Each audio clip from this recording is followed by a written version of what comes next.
All right, so I got an update here for you guys on both the midterm elections and how Democrats have basically been completely flopping when it comes to economic messaging. So I got a breakdown here from the New York Times where they're going to give us a perspective in terms of some of the insider communications that have been going back and forth within the Democratic Party. And then they're going to give us a little bit more specifics in terms of the actual numbers on how much Democrats have been spending on advertisements for things like the economy and inflation versus other issues like abortion. So here from the New York Times, they say, top Democrats question their party's strategy as midterm worries grow. Leading lawmakers and strategists are openly doubting the party's kitchen sink approach, saying that Democrats have failed to unite around one central message. So they say that top Democratic officials, lawmakers, and strategists are openly second-guessing their party's campaign pitch and tactics, reflecting a growing sense that Democrats have failed to coalesce around one effective message with enough time to stave off major losses in the House and possibly decisive defeats in the tightly contested Senate. They say the criticisms by Democrats in the final days of the midterm elections signal mounting anxiety as Republicans hammer away with attacks over the economy and public safety. Just one point on this specifically. We know the data on this that number one, as the polling data has shown, the economy and inflation are going to be the biggest issues in this election. Obviously, you had abortion, the overturning of Roe v. Wade, all of these states implementing their absurd, extreme abortion bans around the country. But even with that, the economy and inflation are overpowering that narrative. So just purely from a political standpoint, right? Obviously, you shouldn't just forget about the issue of abortion. That should be a large part of your campaign strategy overall. But you have to look at the polling data and see shit like this and then understand that, okay, we should talk about abortion, but let's gauge that. Let's make that proportionate to the actual issues of what people are caring about going into these elections, right? So if the economy and the inflation period are the top concerns for the American people, then you should be disproportionately focusing on that issue and getting your party coalesced around one specific message. You could be as simple as possible. I saw one breakdown where they did basically a poll with a bunch of different swing voters around the country, and the key issues that would be an effective messaging strategy going into the midterms for Democrats could be something just as simple as like promising to re-up the child tax credit, which was slashed into a million pieces because the corrupt senator from West Virginia, Joe Manchin, decided that parents were, with no evidence whatsoever, going to be using that on like drugs and other, frivolous purchases and shit like that.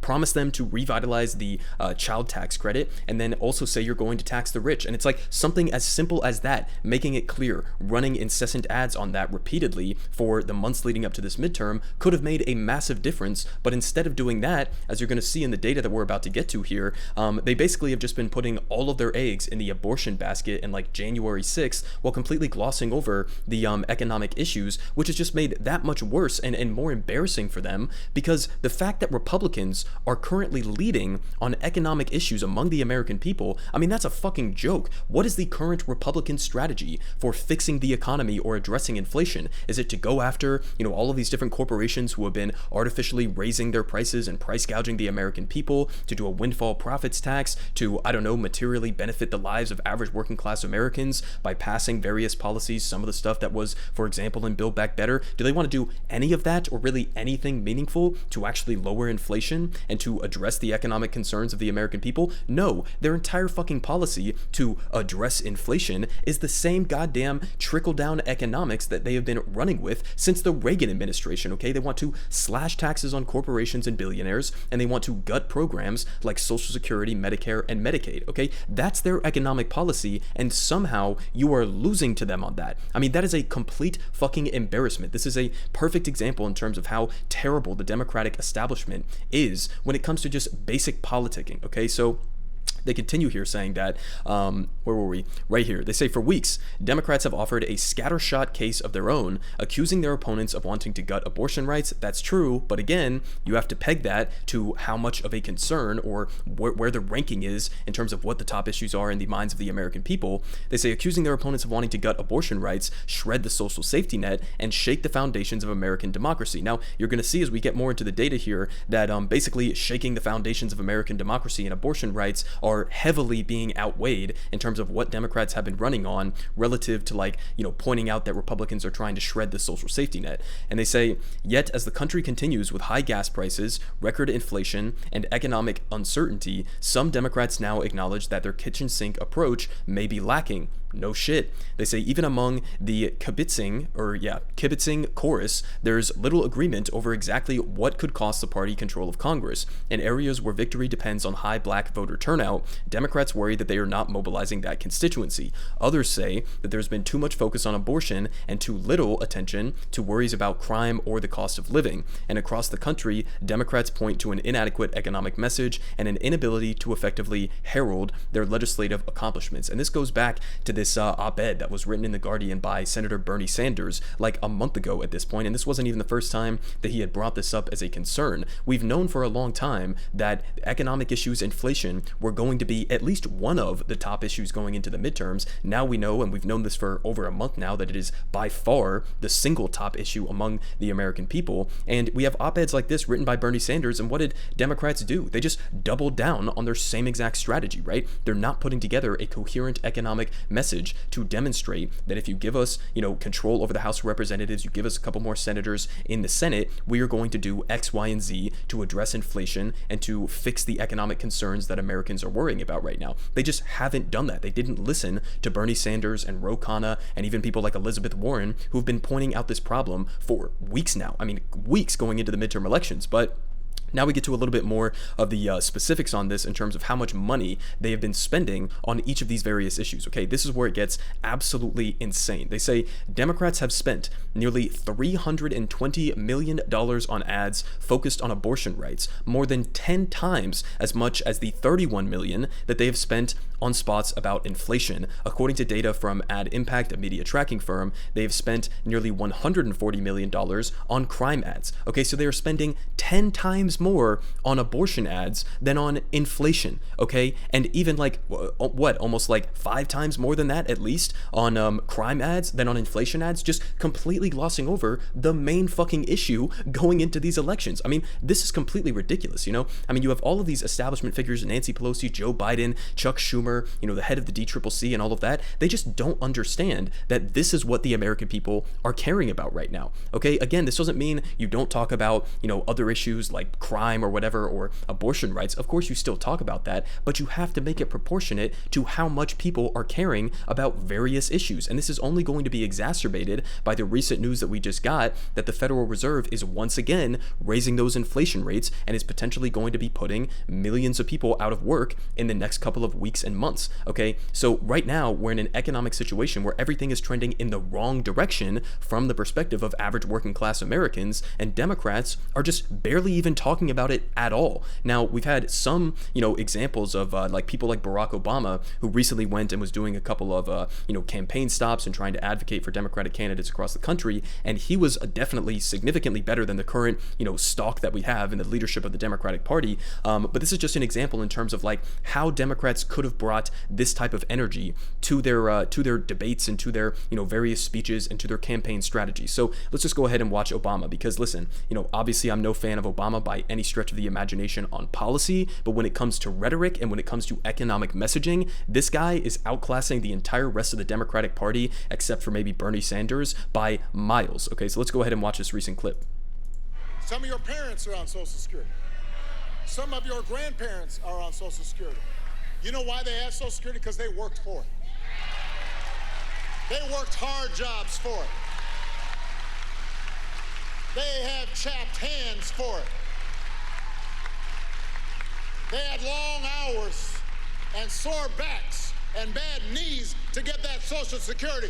And if Ron Johnson does not understand that, if he understands giving tax breaks for private planes more than he understands making sure that seniors who've worked all their lives are able to retire with dignity and respect, he's not the person who's thinking about you and knows you and sees you, and he should not be your senator from Wisconsin. Okay, so I mean, again, all of my many disagreements with Obama on policy aside, that's good messaging, right? Hammering home on Ron Johnson, who has openly said he wants to slash Social Security, Medicare, and Medicaid, okay? Making an economic message that is broadly appealing to the American people, to just even let them know that you're going to protect some of these widely popular policies that we have, like Social Security, Medicare, and Medicaid, right? Even just saying you're going to fight to protect them from the Republican onslaught against them, that probably would have been enough, not not to mention the fact that they should have gone obviously a step beyond that and pushed to expand programs like that. But I mean, you just look at somebody like Barack Obama, who's like not that great of a politician, you know, relative to like what we could have in this country, but still, even him, this neoliberal ghoul, is able to deliver a message that is 100 times better than anything that I have seen from Joe Biden or from Nancy Pelosi or from the rest of the Democratic establishment class. So, I mean, this is why Democrats are currently on track to get absolutely clapped going into the midterm elections. And I have one more polling data here, one more piece of polling data here that I think is a good insight in terms of like where we are at right now as a country, not just with the current midterm elections, but just broadly in terms of like how we are descending so quickly and spiraling into fascism in this country. So here they say from Mediaite, new poll, 7 out of 10 Republican voters believe a strong economy is a bigger concern than a functioning democracy. Okay, a strong economy is a bigger concern than a functioning democracy. So many liberals might look at this data and say, oh my God, 7 out of 10 Republicans are just like pieces of shit who don't care about democracy. I would look at this data and take a similar analytical approach as somebody like FDR, who talked about this almost 100 fucking years ago at this point, and pointed out the fact that when people are facing dramatic levels of economic insecurity, okay, and instability in their lives, they're facing inflationary pressure, they're not able to reliably put a roof over their head, to put food in the mouths of their family, right? When you're facing economic insecurity at the levels that we are right now as a country, and you have inequality that is worse than pre-revolution France when they rolled out the fucking guillotines, okay? When you have that type of a situation, that gives a breeding ground, that produces a breeding ground for fascism and far-right fake populists like Donald Trump and the rest of the Republican candidates who are currently running to step in to fill that space, right? Because people care more about having that economic security in many instances than even about having a functioning democracy. So if you want to look at like the scope of where we're at right now as a country, if you actually wanted to protect and keep intact a functioning democracy, the way that you do that isn't about just running advertisements about January 6th. The way that you do that is by expanding democracy to the economy, by empowering people, by making sure that people have that economic stability, and then you wouldn't see 7 out of 10 Republicans preferring a strong economy over a functioning democracy. I mean, this is like some of the most obvious shit that is like a historical truism that has been true for centuries, okay? So, I mean, Democrats have to look at this and understand what they actually need to do in a moment like this to reassure or to prove or demonstrate to the American people that they are capable of delivering on a better economic policy framework than Republicans, which is objectively true, right? Obviously, I think, the entirety of the Democratic establishment class are just neoliberal shills, right? They're borderline close to Republicans on many economic issues, but still, I mean, some of the things that have been on the table and actually passed legislatively under the Biden administration are infinitely better than Republicans who straight up want to get rid of all of those programs and to give a tax break to the billionaire class. I mean, this is something where it should be a slam dunk, a home run for Democrats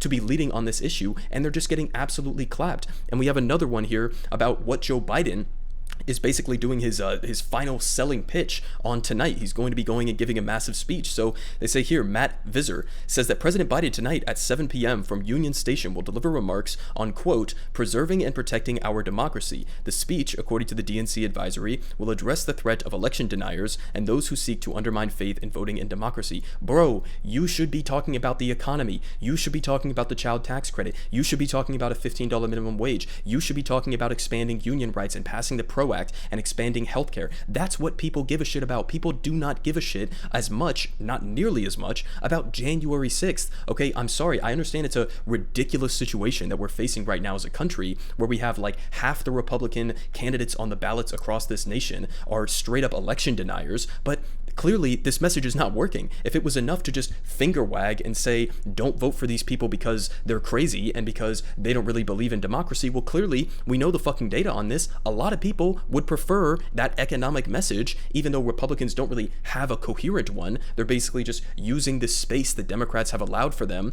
by not running significant portions of their campaigns on economic messaging and just allowed Republicans to win by default. So of course people are going to trust Republicans more on the economy because they don't don't even know what Democrats actually stand for or what they are actually going to do to meaningfully address the top issues for voters going into this election. And that's how you end up with a situation like this. I mean, even just a couple of months ago, we were thinking that in the wake of Roe v. Wade being overturned, that it was going to be a cakewalk for Democrats, basically. But now, I mean, you look at the polling data, it has swung dramatically in favor of Republicans, not just in the House of Representatives, but also now in the Senate. I mean, it was just a couple weeks ago where I was looking at this 538 breakdown, and it was like 52 to 48 in favor of Democrats. Now it's at 53 to 47 in favor of Republicans. Okay, so this just recently flipped. And I mean, again, you go back to the fundamental argument here, which Bernie Sanders was talking about a month ago. If the top issue among the American people is inflation in the economy, then talk about inflation and the economy. You could still address issues like abortion rights. You could still address issues like crime, right? Even though I disagree with Democrats' messaging on crime, but that's besides the point. You could talk about these things in a proportionate way. It's like Democrats have just either refused to look at the polling data, or they're looking at it and they're just completely delusional and think that abortion rights in and of themselves are going to be enough. And it's just not. I mean, we see this in the data right now. They are currently on track. We're almost, less than a week out from the midterm elections, and they're currently on track to get absolutely wiped in both the House and the Senate. And then guess what happens after that? You're not going to be able to pass any of your promised economic agenda, and then you're probably going to get wiped in the 2024 elections once again. So, I mean, again, I go back to that poll of 7 in 10 Republicans preferring a strong economy over a functioning democracy. I mean, you want to talk about preventing Donald Trump or Ron DeSantis from winning the presidency in 2024, or preventing Republicans from winning the House and the Senate in 2022 or 2024, okay, you would have to go about this by addressing the economic concerns that the American people have. Again, I'll say this once again, because this is an incredibly important point that, the broader, liberal class and conservatives in this country just don't understand. You cannot have a functioning, stable, long-term political democracy and also have an economic system where you have a handful of people who have more wealth than like the bottom 60% of this country, where a majority of Americans are living paycheck to paycheck, where inflation is so fucking high that it's outpacing their wage growth. I mean, this is the situation that average Americans are actually focused on right now. And instead of doing that, Democrats are just solely focused on abortion rights and solely focused on this crime wave narrative, and not even touching, allowing for, Republicans to take a grip on this economic messaging, and they're going to get absolutely wiped because of it. Everyone is saying good Politic guy has the best Politic. Believe me, no one does it like him.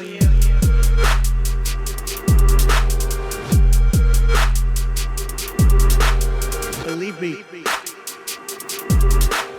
everyone is saying